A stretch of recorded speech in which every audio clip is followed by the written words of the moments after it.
OBC नेते लक्ष्मण हाके यांनी आज परभणी येथे न्यायालयीन कोठडीत मृत्यू झालेल्या सोमनाथ सूर्यवंशी यांच्या कुटुंबाची सांत्वनपर भेट घेतली, त्यांची मागणी जाणून घेतली। यावेळी सोमनाथच्या आईनं मदतीपेक्षा आरोपी पोलिसांवर कारवाई करण्यासाठी मदत करण्याची मागणी केली। परभणी येथील आंबेडकरी चळवळीतील ज्येष्ठ नेते विजय वाकोडे यांचं हृदयविकारानं निधन झालं होतं। वाकोडे यांच्या घरी जात त्यांच्या कुटुंबियांची देखील सांत्वनपर भेट हाके यांनी घेतली। यावेळी पत्रकारांशी बोलताना सोमनाथच्या मारेकऱ्यांवर मनुष्यवधाचा गुन्हा दाखल करण्याची मागणी त्यांनी केली। अनेक मोठे नेते येथे येऊन गेले तरी या कुटुंबाला न्याय मिळत नसल्याचं हाके म्हणालेत। म्हणून आपण मुख्यमंत्री फडणवीस यांची या प्रकरणात भेट घेणार असल्याचं देखील त्यांनी म्हटलंय। त्यांची बॅक हिस्ट्री एवढी वादग्रस्त आहे की त्यांच्यावरती या सर्व बांधवांचा आरोप आहे।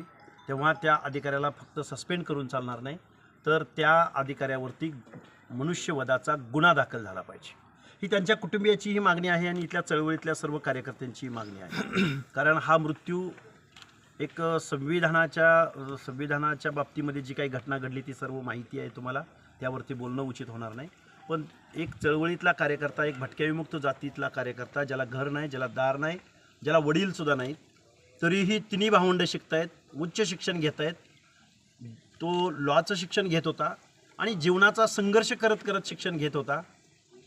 हा सोमनाथ सूर्यवंशी जाण्यानं फक्त कुटुंबाचं नुकसान झालेलं नाही, तर त्या समाजाचं, त्या प्रवर्गाचं हे नुकसान झालेलं आहे की जो वकील झाल्यानंतर त्या समाजाचा एक चांगला, एक सुशिक्षित, ज्या आईवडिलांनी, ज्या भावानी संघर्ष करून त्याला शिकवलेला होता, हे खूप मोठं नुकसान झालेलं आहे।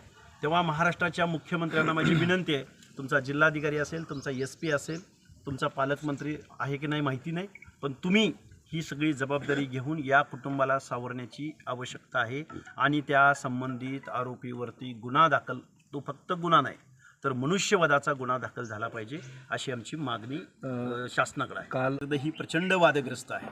महाराष्ट्राच्या मुख्यमंत्र्यांना माझी विनंती राहील की त्यांच्यावरती मनुष्यवधाचा गुन्हा दाखल करा आणि होता होईल तेवढं या कुटुंबियांना भेट दिली तर ते कुटुंबीय सावरेल।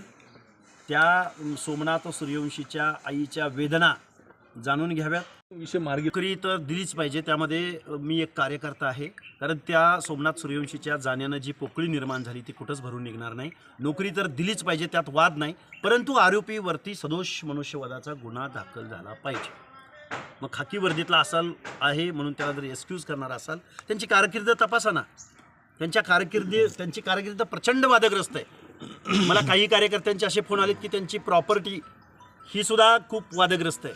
मग असा माणूस जर वर्दीमध्ये असेल आणि प्रत्येक माणसाला जर या भावनेनं बघत असेल, हे सामान्य नागरिकाचं संरक्षण करण्यासाठी यांना वर्दी दिली का माणसं मारण्यासाठी वर्दी दिली, हा सवाल आहे ना।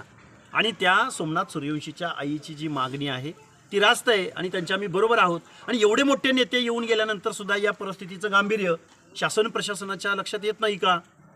मला वाटतंय त्या जे कोणी आरोपी असतील, जे कोणी अधिकारी असतील, त्यांच्यावर सदोष मनुष्यवधाचा गुन्हा दाखल झाला। बीड आणि सोमनाथ सूर्यवंशीच्या हत्याऱ्याला, आरोपीला सदोष मनुष्यवधाचा गुन्हा त्यांच्यावर दाखल झाला पाहिजे, यासाठी मी मुख्यमंत्र्यांनाही भेटेन।